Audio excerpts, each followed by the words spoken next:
រឿងរបួសស្នេហ៍ភាគទី1ដល់ភាគទី5ខ្ញុំមិននឹកស្មានថាគ្រោះថ្នាក់ដែលមិនសមហេតុផលនៅក្នុងយុគនោះធ្វើឲ្យសេចក្តីស្នេហារបស់ខ្ញុំ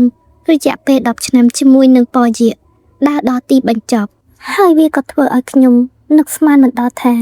រឿងនៅក្នុងយុគនោះវាក៏បានទាញខ្ញុំឲ្យធ្លាក់ចូលទៅក្នុងអន្លង់មួយទៀតខាងស៊ឺនាងត្រូវតែទទួលខុសត្រូវទៅលើជីវិតអានខ្ញុំប្រហែលជាធ្លាប់ភ្នែកខ្វាក់ពីមុនមកពេលនេះពួកយើងគឺត្រូវតែលែងលះខ្ញុំប្រាប់លោករួចហើយខ្ញុំមិនមែនជាអ្នករុញនាងទេតើឲ្យខ្ញុំប្រាប់លោកប៉ុន្មានដងទៀតទើបលោកយល់ពីរឿងនេះនាងនៅតែប្រកែកទៀតទេខ្ញុំបានឃើញផ្ទាល់ភ្នែកនាងគឺជាអ្នករុញអានឲ្យធ្លាក់វាមិនដូចអ្វីដែលលោកឃើញទេខាងស៊ឺនាងក៏ដឹងដែរអាននាងជាអតីតមិត្តស្រីរបស់ខ្ញុំប៉ុន្តែពួកយើងបានបែកគ្នារាប់សិបឆ្នាំហើយហេតុអីបានជានាងនៅតែប្រច័ណ្ឌខ្ញុំជាមួយនឹងអានទៀតអត់ទេខ្ញុំមិនបានធ្វើរឿងនេះទេបើសិនជាពយៈគេជឿថាខ្ញុំជាអ្នកធ្វើទៅហើយទោះបីជាខ្ញុំព្យាយាមបញ្យល់យ៉ាងណាក៏គ្មានន័យដែរពីព្រោះភាគីម្ខាងទៀតគេក៏បានស្លាប់ទៅហើយលោកចង់ឲ្យខ្ញុំលែងលះមែនទេត្រូវហើយយើងត្រូវតែលែងលះពយៈខ្ញុំខាងស៊ឺបានលងស្រឡាញ់លោកអស់រយៈពេល10ឆ្នាំហើយតើលោកគិតថា10ឆ្នាំនេះគឺជារឿងកំប្លែងមែនដែរទេចាប់ពីពេលនេះទៅពួកយើងទាំងពីរអ្នកខ្លាចទៅជាអ្នកដតីនាងកុំគិតថាគ្រាន់តែសញ្ញានៅលើលិខិតលែងលះនេះរឿងវាត្រូវចាប់ត្រឹមនេះអសោះខ្ញុំចង់ឲ្យគ្រួសារខាងត្រូវតែសងបំណុលឈាមឲ្យអានវិញទាំងអស់អត់ទេ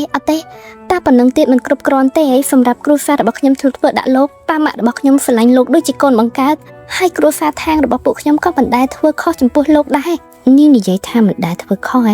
ចុះគ្រួសារខាងបានបង្ខំខ្ញុំឲ្យរៀបការជាមួយនឹងនាងដើម្បីតែមុខជំនួញនោះតើជាអ្វីទៅខ្ញុំក៏ទទួលយកសំណើរបស់គ្រួសារខាងតែអាននាងមិនទទួលបានអ្វីទេហើយពេលនេះនាងនៅមកយកជីវិតរបស់អានទៀតខាងស៊ឺខ្ញុំធ្វើប៉ុណ្ណឹងគឺមិនធោខើស្មើនឹងអំពើរបស់នាងឡើយនេះជាអ្វីដែលលោកគិតចំពោះខ្ញុំមិនដែរទេតើខ្ញុំគិតយ៉ាងណាចំពោះនាងតើមនុស្សដូចជានាងគួរតែស័ក្តិសមនៅក្នុងកសែភ្នែករបស់ខ្ញុំដែរទេខាងស៊ឺនាងកំពុងតែគិតថាខ្លួនរបស់នាងកំពុងខ្ពស់ពេកហើយចាប់ពីថ្ងៃនេះទៅនាងត្រូវតែទូទាត់បំណុលជីវិតឲ្យអានពយៈបើសិនជាថ្ងៃណាមួយលោករកឃើញថាលោកកំពុងតែធ្វើខុសចំពោះខ្ញុំខាងស៊ឺនៅក្នុងជីវិតនេះគឺនាងទេដែលជាអ្នកធ្វើខុសចំពោះខ្ញុំថ្ងៃបន្ទាប់ខ្ញុំត្រូវបានប៉ូលីសចាប់ខ្លួនពីបទសង្ស័យមនុស្សឃាតទៅលើមេងអានដែលសាក់សីនោះគឺជាពយៈកំហុសធំបំផុតនៅក្នុងជីវិតរបស់ខ្ញុំគឺខ្ញុំលងស្រឡាញ់លោកខ្ញុំគួរតែសប្បាយចិត្តដែលខ្ញុំបានសងសឹកចំនួនអានប៉ុន្តែហេតុអីបានជាបេះដូងរបស់ខ្ញុំមានអារម្មណ៍ថាដូចជាឈឺចាប់ខ្លាំងម្ល៉េះខ្ញុំមានអារម្មណ៍ថាដូចជាកំពុងតែបាត់បង់អ្វីមួយយ៉ាងជីវិតរបស់ខ្ញុំដែលរស់នៅក្នុងមន្ទីរឃុំឃាំងត្រូវបានអ្នកទោសដទៃទៀតបានវាយធ្វើបាបរូបខ្ញុំជារៀងរាល់ថ្ងៃតែកុំធ្វើបាបកូនខ្ញុំពេលដែលខ្ញុំបានលែងលះជាមួយនឹងពយៈខ្ញុំមិនបានដឹងទេថាខ្ញុំបានពោពោះកូនទៅហើយ10ខែកន្លងផុតទៅខ្ញុំក៏បានផ្ដល់កំណើតឲ្យកូនប្រុសរបស់ខ្ញុំទាំងដែលខ្ញុំនៅជាប់ឈ្មោះជាអ្នកទោសមកទោះពីបានបំបើកដោះកូនបានមួយរយៈខ្ញុំក៏បានប្រគល់កូនប្រុសរបស់ខ្ញុំយកទៅឲ្យបងប្រុសខ្ញុំជាអ្នកថែរក្សាកូនប្រុសសំឡាញ់របស់ម៉ាក់នឹងទៅតាមរកកូនពេលដែលម៉ាក់បានចេញពីគុក5ឆ្នាំកន្លងផុតទៅដោយសារតែខ្ញុំជាអ្នកទោសដែលមានអាកប្បកិរិយាល្អគេក៏បានលើកលែងទោសឲ្យខ្ញុំហើយបានដោះលែងខ្ញុំមុនតែកំណត់ខាងអ៊ីហានកូនប្រុសរបស់ខាងស៊ឺកូនប្រុសសំឡាញ់របស់ម៉ាក់នឹងមិនបែកចេញពីកូនម្ដងទៀតទេពេលនេះទីបញ្ចប់ខ្ញុំអាចត្រឡប់មកផ្ទះរបស់ខ្ញុំវិញនិងរស់នៅជួបជុំជាមួយកូនរបស់ខ្ញុំលុះយប់ឡើងខាងស៊ឺក៏បានសុបិនអាក្រក់ឃើញពីរឿងរ៉ាវអតីតកាលរបស់នាង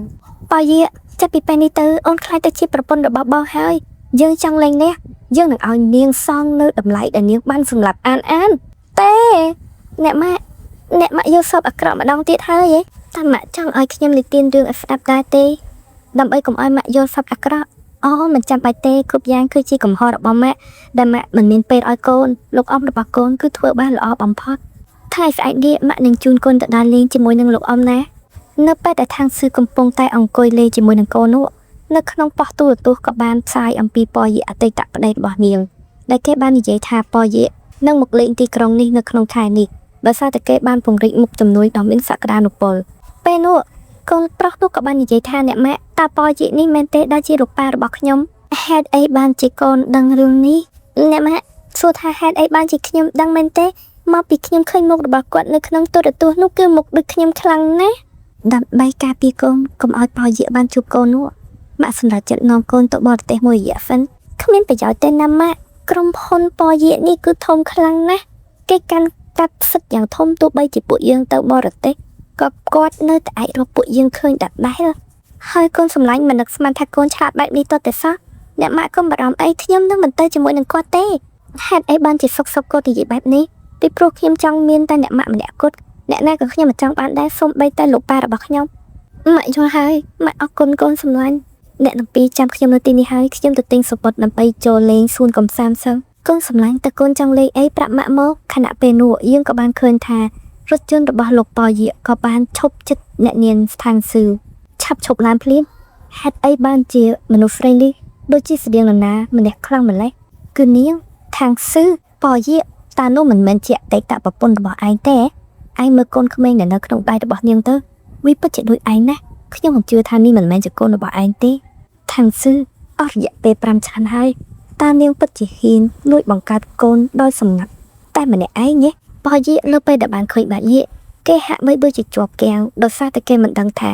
គេមានកូនប្រុសបែបនេះមិនអត់ថារឿងនេះនាំឲ្យគាត់មានការស្អប់ខ្ពើមខាងស៊ឺបន្ថែមឬមួយក៏អភ័យទោសឲ្យនាងទេថ្ងៃបន្ទាប់បបប្រុសរបស់ខាងស៊ឺគឺបានមកលាខាងស៊ឺមុនពេលដែលគាត់ចេញទៅធ្វើការនៅពេលដែលបងប្រុសរបស់ខាងស៊ឺចេញទៅបាត់ពេលនេះនៅក្នុងផ្ទះគឺមានតែពីរអ្នកម្ដាយកូនទេនៅពេលនោះកូនប្រុសរបស់ខាងស៊ឺក៏បានឮសូរកណ្ដឹងគេក៏បានរត់ទៅដែលគិតថាប្រហែលជាអ៊ំប្រុសរបស់គេបានភ្លេចរបស់អ្វីមួយយ៉ាងប៉ុន្តែនៅពេលដែលក្មេងតូចលោកបើកទ្វារទៅគឺគេឃើញលោកប៉យាបាននិយាយថាសួស្ដីខ្ញុំគឺជាប៉ារបស់ឯងខាងអ៊ីហាននៅពេលដែលឃើញលោកប៉យានិយាយបែបនេះក្មេងតូចគឺឈរផ្លឹបតែម្ដងនៅពេលនោះខាងស៊ឺក៏បានឃើញមុខរបស់ប៉យានាងពិតជាមានការភ្ញាក់ផ្អើលយ៉ាងខ្លាំងហេតុអីបានជាគាត់ដឹងពីអាស័យដ្ឋានរបស់ខ្ញុំតែគាត់មកទីនេះដើម្បីមកយកកូនរបស់ខ្ញុំមែនដែរទេខាងជួបគ្នាយូរហើយខាងស៊ឺពេលនោះក្មេងតូចនោះក៏បាននិយាយថាលាក់ប្រុសធំប៉យាខ្ញុំហើយនឹងម្ដាយរបស់ខ្ញុំគឺរស់នៅយ៉ាងស្ងប់ស្ងាត់មិនបានធ្វើខុសអ្វីចំពោះលោកទេដូច្នេះសូមលោកកុំធ្វើបាបម៉ាក់របស់ខ្ញុំឲ្យសោះបើលោកមានអីចង់និយាយជាមួយនឹងពួកខ្ញុំសូមនិយាយលឿននិយាយចាប់ហើយសូមចាក់ចេញពីផ្ទះរបស់ពួកខ្ញុំទៅអ្នកម៉ាក់កុំខ្លាចអីពួកយើងចូលក្នុងបន្ទប់ទៅនាងឈប់សិនចំពោះក្មេងប្រុសម្នាក់នេះតើនាងមិនចង់មានអ្វីបញ្យល់សម្រាប់ខ្ញុំខ្លះទេតែលោកចង់ឲ្យខ្ញុំបញ្យល់អ្វីទៀតខ្ញុំបានរស់នៅក្នុងគុកអស់រយៈពេល5ឆ្នាំហើយតែប៉ុណ្ណឹងហើយលោកនៅតែមិនចង់ដោះលែងខ្ញុំទៀតអីមនុស្សស្រីដែលមានប្រវត្តិធ្លាប់ជាប់គុកដូចជាខ្ញុំតើស័ក្តិសមនឹងចូលទៅក្នុងផ្ទះដ៏ធំរបស់លោកដែរនាងគ្មានសិទ្ធិនិយាយបែបនេះមកកាន់ខ្ញុំទេតើក្មេងនេះកើតនៅពេលណាតើលោកសួរនេះធ្វើដឹងឬក៏ធ្វើមិនដឹងគឺកើតនៅពេលខ្ញុំជាប់គុកនឹងហើយតើមនុស្សដូចជាខ្ញុំអាចតាក់ទីចំណាប់អារម្មណ៍របស់លោកដោយរបៀបណាហេតុអីលោកត្រូវតែខ្វល់ថាខ្ញុំមានផ្ទៃពោះឬមួយក៏អត់បាននៅក្នុងតសែផ្ទៃរបស់លោកគឺមានតែអាននោះនាងគ្មានសិទ្ធិនិយាយឈ្មោះរបស់អានទេលោកឆាប់លែងខ្ញុំទៅនៅពេលនោះប៉យាក៏បានចាប់ដៃរបស់ខាងស៊ឺគេក៏បានឃើញថាកដៃរបស់ខាងស៊ឺគឺសុទ្ធសឹងតែមានស្នាមអាវកដៃទាំងអស់គាត់ក៏បានសួរថាតើនេះគឺជាអ្វីហេតុអីបានជាដៃរបស់នាងមានរបួសច្រើនយ៉ាងនេះតើនេះមិនមែនជាអំណោយដែលលោកបានឲ្យខ្ញុំទេប៉យាជីវិតរបស់ខ្ញុំរស់នៅយ៉ាងវេទនានៅក្នុងគុកគឺដោយសារតែលោកប៉ុណ្ណឹងហើយនៅមិនគ្រប់គ្រាន់ទៀតទេខ្ញុំសូមអង្វរលោកសូមមេត្តាលោកដោះលែងខ្ញុំទៅនៅក្នុងការបដិសេធរបស់នាងដែលសម្លឹងមកកាន់ខ្ញុំគឺនាងពិតជាស្អប់ខ្ញុំខ្លាំងណាស់សូមលោកមេត្តាចាក់ចេញទៅខ្ញុំចង់ឲ្យនាងជាប់គុកខ្ញុំគ្រាន់តែគិតថាចង់ឲ្យជីវិតរបស់នាងស្ដាយក្រោយនៅក្នុងគុកនោះប៉ុន្តែខ្ញុំមិនដឹងថាវាប្រែក្លាយទៅជាបែបនេះទេតើអ្នកណាគេបានបំផ្លាញហើយនឹងធ្វើបាបនាងដល់ថ្នាក់នេះពេលដែលសម្លឹងទៅកាន់ខាងស៊ឺភាពភ័យខ្លាចយ៉ាងខ្លាំងបានផុសនៅក្នុងចិត្តរបស់ប៉យាគឺគាត់ខ្លាចថាគាត់នឹងលែងអាចយល់ពីស្ត្រីម្នាក់នេះទៀតជាក់ស្ដែងពេលនេះនាងមើលមកខ្ញុំដូចខ្ញុំជាជនចម្លែកពេលនោះខាងស៊ឺបាននិយាយថាសូមមេត្តាលោកចាក់ចេញពីផ្ទះរបស់ខ្ញុំភ្លាមទៅតើមានរឿងអីខ្លះកើតឡើងចំពោះនាងក្នុងរយៈពេល5ឆ្នាំនេះគឺពិតជាអ្វីដែលខ្ញុំចង់ឃើញក៏ប៉ុន្តែហេតុអីក៏ខ្ញុំមិនសប្បាយចិត្តអញ្ចឹងអារម្មណ៍មិនស្ងប់ទាំងអស់ដែលបានលាក់ទុកនៅក្នុងចិត្តរបស់ខាងស៊ឺមិនហាក់ដូចជាកំពុងតែទាមទារឲ្យខាងស៊ឺនាងត្រូវទទួលរងការឈឺចាប់ម្ដងទៀតស្នេហ៍ខ្ញុំទុកធំម្នាក់ណាបេងដូងរុំរិតចំបែងអរ៉ាថ្លៃប្រាប់អ្នកណាជួបមុខស្នេហាមិនហ៊ានវាចាខ មបិទនេត្រា ម៉ាក់តាម៉ាក់ត្រូវការញ៉ាំទឹកដោះគោដែរទេចាអរគុណកូនសំឡាញ់បន្ទាប់ពីថ្ងៃកើតហេតុនេះបានកន្លងផុតទៅខាងស៊ឺបានគិតថានាងនឹងមិនជួបប៉ជាម្ដងទៀតទេក៏ប៉ុន្តែនៅរសៀលនេះនាងក៏បានជួបរឿងដ៏គួរឲ្យភ្ញាក់ផ្អើលមួយខាងស៊ឺបានទទួលទូរស័ព្ទពីបងប្រុសរបស់នាងបានប្រាប់ថាប៉ជាគឺបាននាំយកអ៊ីហានចេញពីសាលាមត្តេយ្យដែលគាត់បានទទួលដំណឹងពីនាយកសាលានៅពេលនោះខាងស៊ឺនាងគឺពិតជាមានអារម្មណ៍ភ័យខ្លាចណាស់នាងមានអារម្មណ៍ថាឈឺចាប់នៅក្នុងទ្រូងរបស់នាងប៉ជាខ្ញុំមិននឹកស្មានទៅលោកយករបស់ដ៏មានតម្លៃបំផុតក្នុងជីវិតរបស់ខ្ញុំទេមិនថាប្រថុយគ្រោះថ្នាក់យ៉ាងណាទេខ្ញុំត្រូវតែប្រឆាំងជាមួយនឹងលោកឲ្យបានពេលនេះប៉ជាគឺកំពុងតែនាំអ៊ីហានទៅកាន់ភូមិគ្រឹះរបស់គាត់ពេលនោះម្ដាយរបស់លោកប៉ជាក៏បានសួរថាក្មេងតូចតើឯងមកពីណាឪពុកម្ដាយឯងជាអ្នកណាពេលនោះអ៊ីហានក៏បានតបថាម្ដាយខ្ញុំជាអ្នកណាគឺមិនសំខាន់សម្រាប់លោកស្រីទេហើយបើសួរថាអ្នកណាជាប៉ារបស់ខ្ញុំនោះក៏មិនសំខាន់សម្រាប់ខ្ញុំដូចគ្នាឯងនិយាយបែបនេះចង់មានន័យថាម៉េចក្មេងតូចចាំម៉ាក់ឯងធ្វើការអីដែរម៉ាក់ខ្ញុំគឺរស់នៅក្នុងគុកគាត់ហូបបាយក្រហមហើយពួកយើងទាំងអស់គ្នារស់នៅក្នុងគុកគឺគ្មានការបារម្ភពីរឿងអាហារនិងសម្លៀកបំពាក់ទេតើអ្នកណាបង្រៀនឯងឲ្យនិយាយពាក្យបែបនេះតើជាខាងស៊ឺមានដែរទេអ្នកណាបរៀនខ្ញុំមនុស្សដែលនៅជុំវិញខ្ញុំគឺសុទ្ធសឹងតែនិយាយបែបនេះមនុស្សគ្រប់គ្នាបាននិយាយថាម៉ាក់របស់ខ្ញុំជាប់គុកហើយម្សិលមិញនេះលោកក៏បាននិយាយជាមួយនឹងម៉ាក់ខ្ញុំដូចគ្នាតើឯងរៀនតាមម្ដាយរបស់ឯងមែនដែរទេដើម្បីឲ្យមកធ្វើឲ្យយើងនេះលំបាកបើសិនជាលោកមិនចូលចិត្តខ្ញុំមិនស្រឡាញ់ខ្ញុំទេបញ្ជូនខ្ញុំត្រឡប់ទៅផ្ទះរបស់ខ្ញុំវិញទៅវារួចគ្នាហើយតើលោកចង់ប្រើប្រាស់ខ្ញុំដើម្បីធ្វើបាបម៉ាក់របស់ខ្ញុំមែនទេលោកមិនដឹងទេលោកធ្វើបែបនេះនឹងធ្វើឲ្យម៉ាក់របស់ខ្ញុំកាន់តែស្អប់លោកកាន់តែខ្លាំងអាក្មេងតូចនេះនិយាយបែបនេះមានន័យថានាងស្អប់ខ្ញុំខ្លាំងណាស់ហើយក៏បង្រៀនកូនឲ្យស្អប់ខ្ញុំដូចគ្នាហេតុអីបានជាខ្លាចទៅជាបែបនេះខ្ញុំមិនចង់ឲ្យរឿងទាំងអស់ខ្លាចទៅជាបែបនេះទេបានហើយណាឈប់ស្រែកដាក់ក្មេងទៅខ្ញុំឡើងទៅខាងលើហើយអ្នកម៉ាក់មើលគេខ្ញុំផងតើគេធ្វើឲ្យឯងខ្លាចមែនទេតើឯងឈ្មោះអីប្រាប់យាយមកខ្ញុំឈ្មោះថាងអ៊ីហានឈ្មោះរបស់ខ្ញុំប្រែថាជាក្តីសង្ឃឹមរបស់ម៉ាក់របស់ខ្ញុំអូពិតជាឈ្មោះល្អខ្លាំងណាស់ថ្មីត្បិតតែលោកយាយមិនធ្វើបាបខ្ញុំតែខ្ញុំមិនចូលចិត្តនៅជាមួយនឹងមនុស្សប្លែកមុខទេម៉ាក់របស់ខ្ញុំគង់តែរកខ្ញុំទេហើយគាត់នឹងមកទទួលខ្ញុំចាំទៅជាមួយអ្នកម៉ាក់របស់ខ្ញុំវិញមើលទៅក្មេងម្នាក់នេះដូចជាស្អប់ពួកយើងខ្លាំងណាស់ចំណែកឯខាងស៊ឺពេលនេះនាងគឺកំពុងតែមកក្រុមហ៊ុនរបស់ប៉យីនៅពេលនោះមនុស្សគ្រប់គ្នាក៏បានកលេចមើលមកកាន់នាងអ្នកទទួលភ្ញៀវបានសួរថាតើអ្នកនាងមករកអ្នកណាគឺខ្ញុំមករកប៉យីប៉ុន្តែបើសិនជាអ្នកនាងចង់ជួបលោកម្ចាស់ប៉យីនោះអ្នកនាងគឺត្រូវមានការណាត់ជួបទុកជាមុននៅពេលនោះមនុស្សគ្រប់គ្នាក៏បានសម្លឹងមកកាន់នាងហើយក៏បាននាំគ្នាខ្វឹកសៀវទៅកាន់អ្នកនាងខាងស៊ឺពួកគេនាំគ្នានិយាយថាតើស្រីម្នាក់នេះអាចជាគូស្នេហ៍លួចលាក់របស់លោកប៉យីដែរទេពីព្រោះនាងដើរមកតែមានទំនុកចិត្តមើលចោះមិនចឹងឯទៅយើងធ្លាប់ឮគេនិយាយថាមនុស្សស្រីដែលលោកប៉យីស្រឡាញ់នោះគឺឈ្មោះអានទេនៅពេលនោះខាងស៊ឺបានគិតក្នុងចិត្តថាមានន័យថាមនុស្សដែលនៅក្នុងក្រុមហ៊ុននេះគឺសុទ្ធសឹងតែនាំគ្នាដឹងថាប៉យីស្រឡាញ់អានខ្ញុំពិតជាល្ងងណាស់ដែលខ្ញុំរៀបការជាមួយនឹងគេថាបន្ទាប់ពីខ្ញុំរៀបការជាមួយនឹងគេហើយនោះគេនឹងអាចស្រឡាញ់ខ្ញុំប្រាប់ឈ្មោះរបស់ខ្ញុំទៅកាន់ប៉យីទៅគេនឹងឲ្យខ្ញុំចូលជួបភ្លាមបន្តិចក្រោយមកមិត្តភ័ក្តិរបស់លោកប៉យីបានមកដល់អូមិននឹកស្មានថាបានជួបអ្នកនាងនៅទីនេះសោះគឺជាអតីតរបស់ប៉យីចាំខ្ញុំនាំអ្នកនាងទៅជួបគេអរគុណណាស់នៅពេលនោះអ្នកនាងខាងស៊ឺបាននិយាយថាខ្ញុំបានដឹងថាលោកលួចស៊ើបអង្កេតខ្ញុំមកយូរហើយប៉ុន្តែនៅទីបញ្ចប់ខ្ញុំមិនមែនជារបស់លោកដដែល5ឆ្នាំមុនពេលដែលនាងចូលគុកនោះតើប៉យីជាអ្នកបញ្ជូននាងមែនដែរទេពេលនោះខាងស៊ឺនាងមិនមកទេដែលធ្វើឲ្យមនុស្សប្រុសមនុស្សបានគិតថាពេលនេះខាងស៊ឺនាងបានផ្លាស់ប្ដូរហើយពីមុននាងគឺជាមនុស្សស្រីឆ្នះណាស់ប៉យីខ្ញុំមកដល់ហើយ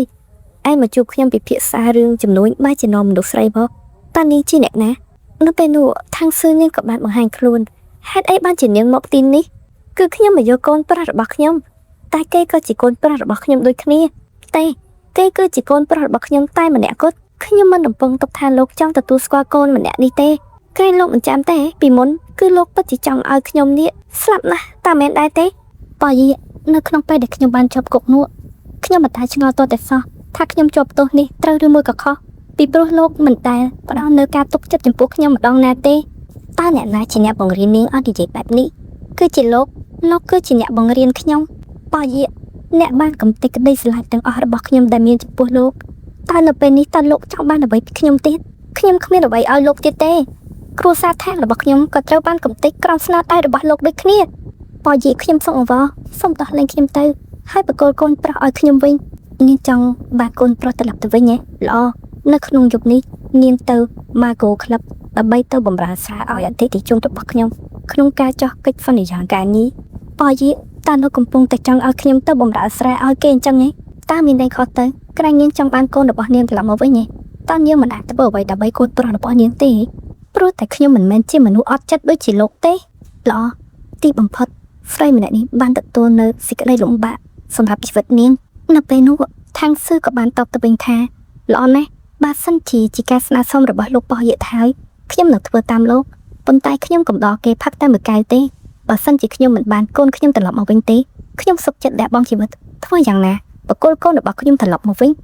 ញហើយពេលនោះនាងក៏បានគិតនៅក្នុងចិត្តថាជីវិតរបស់នាងគឺត្រូវបានបែកខ្ទេចខ្ទីអស់ហើយដូច្នេះរឿងត្រឹមប៉ុណ្ណឹងនាងក៏អាចចិត្តស៊ូទ្រាំបាននៅពេលដែលខាងស៊ឺរៀបដណ្ដើរចេញនោះនាងក៏បាននិយាយថាប៉យីអ្វីដែលលោកធ្វើចំពោះខ្ញុំលោកកុំស្ដាយក្រោយអីសោះនៅពេលនោះលោកប៉យីក៏បានអង្គុយចុះហើយក៏បានគិតក្នុងចិត្តថាហេតុអីបានជានាងយល់ព្រម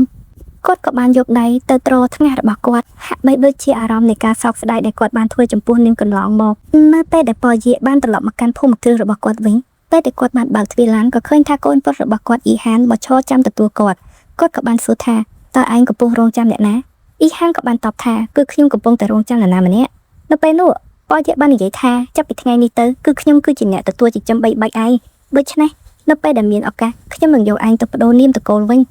ពេលនោះអ៊ីហានដែលទើបតែមានអាយុ5ឆ្នាំនេះក៏បាននិយាយថា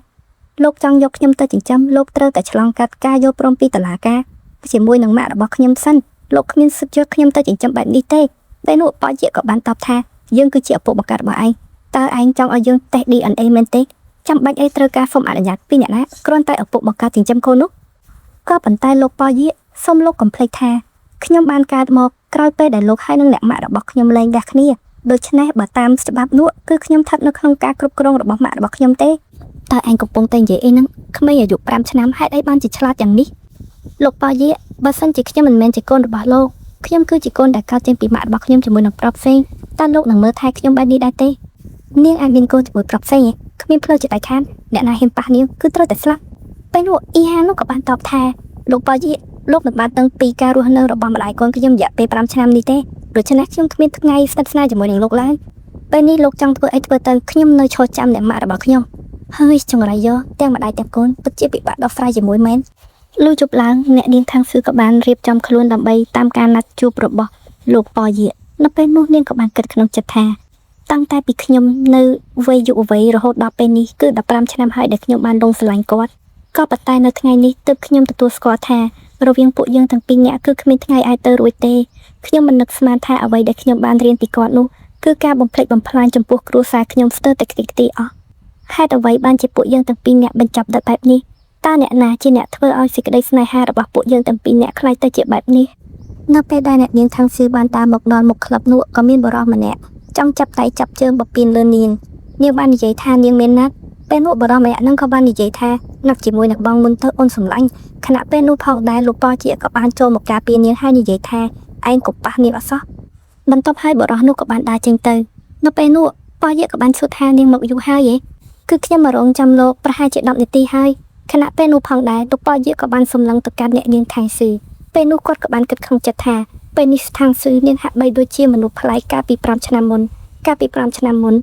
នាងគឺជាមនុស្សស្រីដែលទន់ភ្លន់សុភាពរាបសារកែវភ្នែកពោពេញទៅដោយក្តីស្រឡាញ់ក៏ប៉ុន្តែពេលនេះទឹកមុខហើយនឹងកែវភ្នែករបស់នាងប្រៀបដូចជាមនុស្សដែលអស់សង្ឃឹមប្រៀបដូចជាហង្សបាក់ស្លាប់គ្មានអ្វីទាំងអស់នៅពេលនោះប៉យបាននិយាយថានាងឆាប់ឡើងតាមខ្ញុំមកពេលនោះក៏ទៅដល់មាត់ទ្វារមួយគាត់ក៏បានបើកទ្វារហើយនិយាយថាហេតុអីបានជានាងមិនព្រមដើរចូលទៅពេលនោះខាងស៊ឺបានគិតក្នុងចិត្តថាល្អលោកកុំស្ដាយក្រោយអត់សោះនៅពេលដែលខាងស៊ឺនាងបានបើកទ្វារចូលទៅដល់ឃើញទស្សនភាពនៅក្នុងបន្ទប់នោះគឺសុទ្ធសឹងតែជាស្រីបាហើយនឹងការរំរៃកំសាន្តផឹកស៊ីយ៉ាងអឿងកងប៉ុន្តែប៉ុណ្ណឹងមានបុរសត្រងោលម្នាក់រៀងចាស់មើលទៅមុខគាត់ពិតជាមិនគួរឲ្យស្រឡាញ់តតែសោះពេលនោះប៉យបាននិយាយថាហ្វូចិនតើឯងត្រូវការនាងទេគឺខ្ញុំនាំនាងមកពេលនោះលោកហ្វូចិនត្រងោលនោះបាននិយាយថារឿងអីដែលខ្ញុំមិនចូលចិត្តនាងប្រហែលជាប្រភេទរបស់ខ្ញុំហើយដោយសារតែឯងជាអ្នកនាំមកទៅហើយនោះនៅពេលបុរសត្រងោលនោះបានធ្វើការលេបខាយទៅកាន់អ្នកនាងខាងស៊ឺលោកប៉យនេះក៏បានដៀងភ្នែកលួចមើលខណៈពេលនោះមិត្តភក្តិរបស់លោកប៉យបាននិយាយថា តែឯងឲ្យខ្ញុំទៅស្ដីឲ្យអាតានេះដែរទេមើលទៅគេហាក់បីដូចជាធ្វើជ្រុលពេកហើយពេលនោះលោកប៉ាយាបាននិយាយថាមិនចាំបាច់ទេខ្ញុំចង់មើលថាតានាងអាចទ្រាំបានយូរប៉ុណ្ណានៅពេលនោះផងដែរអ្នកនាងខាងសឿក៏បានចានបរោះនោះហើយនិយាយថាលោកមកទីនេះគឺដើម្បីនិយាយការងារជាមួយនឹងលោកប៉ាយាសូមរក្សាអាកប្បកិរិយាបានត្រឹមត្រូវផងនៅពេលនោះផងដែរអ្នកនាងខាងសឿបានគិតថាប៉ាយានាំខ្ញុំមកជួបគេគឺដើម្បីចរចាគម្រោងអាជីវកម្មដូច្នេះខ្ញុំមិនគួរធ្វើឲ្យខូចការឡើយបន្ទាប់ហើយអ្នកនាងខាងសឿក៏បាននិយាយថាដោយសារតែខ្ញុំមកយឺតដូច្នេះខ្ញុំគួរតែពិនិត្យខ្លួនឯងផាត់ស្រាមុនលោកទៅចោះល្អដែរទេបន្ទាប់ហើយអ្នកនាងខាងសឿនឹងក៏ចាប់ផ្ដើមមានអាការៈស្និទ្ធស្នាលជាមួយនឹងលោកពូក្បាលតកោនោះដែលធ្វើឲ្យលោកប៉ជីវមានអារម្មណ៍មិនសប្បាយចិត្តទេគាត់បានគិតនៅក្នុងចិត្តថាខ្ញុំហៅនាងមកទីនេះគ្រាន់តែចង់ឲ្យនាងទទួលស្គាល់នូវភាពបរាជ័យរបស់នាងតែប៉ុណ្ណោះហេតុអីបានជានាងរឹងរូសបែបនេះពេលនោះមិត្តភក្តិរបស់លោកប៉ជីសួរថាប៉ជីតើឯងមិនអីទេដោយសារតែគាត់ឃើញទឹកមុខរបស់លោកប៉ជីមិនល្អទៅតែសោះលោកប៉ជីបាននិយាយថាមិនអីទេទុកឲ្យនាងធ្វើអីទៀតក៏ធ្វើតាមចិត្តនាងទៅចោះគេក៏បានដឹកភ្នែកឲ្យគិតក្នុងចិត្តថាល្អបើនាងមកទីនេះដើម្បីជួយដោះស្រាយបញ្ហាការសញ្ញេគម្រោងផែនការអាជីវកម្មខ្ញុំទៅហើយសើចកចិត្តអៀចោះបើទោះបីជានាងចង់ផឹកឬមួយក៏ចង់ដេកជាមួយម្នាក់នោះក៏ជារឿងរបស់នាងពេលនោះក៏មានសម្លេងមួយនិយាយថាលោកហ្វូចិនឆាប់ថើបអ្នកនាងម្នាក់នេះមួយខ្សឹបទៅដែលធ្វើឲ្យលោកប៉យាបើកភ្នែកប៉ិនប៉ុងមន់តែម្ដងប៉យានោះទ្រាំមិនបានទេក៏គាត់ស្រែកថាតើឯងកំពុងតែលេងផ្ដេសផ្ដាស់ស្អីគេហ្នឹងមកធ្វើឲ្យមនុស្សគ្រប់គ្នានាំគ្នាក៏លេងមើលមកកាន់លោកប៉យាហើយក៏នាំគ្នាស្រឡាំងកាយគ្រប់គ្នាពេលនោះលោកតងៅហ្វូចិននោះក៏បាននិយាយថាប៉យាហេតុអីសុកឯងស្រែកបែបនេះឯងដឹងទេឯងកំពុងតែធ្វើឲ្យខ្ញុំខ្លាចហើយណាពេលនោះអ្នកនាងខាងសឿនឹងក៏បន្ថែមរបយថាមែនហើយតើលោកចង់មកចូលរួមលេងជាមួយនឹងខ្ញុំដែរទេនាងក៏បានគិតនៅក្នុងចិត្តថាប៉យាតើគេកំពុងតែធ្វើអីគេហ្នឹងប៉យានោះក៏បាននិយាយថាខ្ញុំមិនត្រូវការទេបន្ទាប់ហើយលោកហ្វូចាននោះក៏បានបន្តលេងសើចជាមួយអ្នកនាងខាងសឿថាស្រីស្អាតនាងមិនទាន់ប្រាប់ឈ្មោះខ្ញុំទេតើនាងឈ្មោះអីដែរពេលនោះអ្នកនាងខាងសឿក៏មានអារម្មណ៍ស្ទាក់ស្ទើរដែលធ្វើឲ្យលោកហ្វូចាននោះនិយាយថាតើឈ្មោះអ្នកនាងមានបញ្ហាអីមែនទេទើបនាងធ្វើមកបែបនេះកុំបំភ័យខ្ញុំណាពេលនោះអ្នកនាងខាងសឿក៏បានក្រោកឈរឡើងហើយនិយាយថាខ្ញុំមានអារម្មណ៍ថាវិលមកបន្តិចខ្ញុំសុំទៅបន្ទប់ទឹកមួយផ្លែតពេលដែលខ្ញុំត្រឡប់មកវិញខ្ញុំនឹងប្រាប់ឈ្មោះទៅកាន់លោកបន្ទាប់ហើយអ្នកនាងខាងសឿក៏បានដើរចូលទៅកាន់បន្ទប់ទឹកនៅពេលដែលនាងចូលទៅដល់បន្ទប់ទឹកនាងក៏បានមានអារម្មណ៍សោកសៅហើយគិតនៅក្នុងចិត្តថាតើខ្ញុំអាចប្រាប់ឈ្មោះរបស់ខ្ញុំទៅគេដោយរបៀបណាខ្ញុំគឺជាខាងសឿគឺជាកូនស្រីច្បងនៅក្នុងគ្រួសារខាងអស់រយៈពេល5ឆ្នាំដែលខ្ញុំមិនដែលផឹកផ្សារផ្គាប់ចិត្តបុរសណាម្នាក់ទេពិតជាគួរឲ្យកំប្លែងណាស់មោទនភាពនឹងអ្វីៗទាំងអស់ដែលខ្ញុំបានព្យាយាមលះបង់ចំពោះគាត់បែរជាខ្លាចទៅជារឿងកំប្លែងទាំងអស់ខណៈពេលនោះលោកប៉យាក៏បានដើរចូលមកដល់ហើយក៏បានចាប់ទាញអ្នកនាងខាងស៊ីហើយនឹងសួរថាហេតុអីបានជានាងមិនព្រមប្រាប់ឈ្មោះនាងទៅកាន់គេរឿងរបួសស្នេហ៍ក៏ដល់ពេលវេលាត្រូវបញ្ចប់សូមអរគុណសម្រាប់ការតាមដានទស្សនានិងសូមរងចាំទស្សនានៅភាគបន្តទៀតណាហើយបើមិនអញ្ចឹងទេអ្នកទាំងអស់គ្នាកុំភ្លេចជួយចុច Subscribe ចុច Like ទៅដល់ Admin ផងណាអរគុណ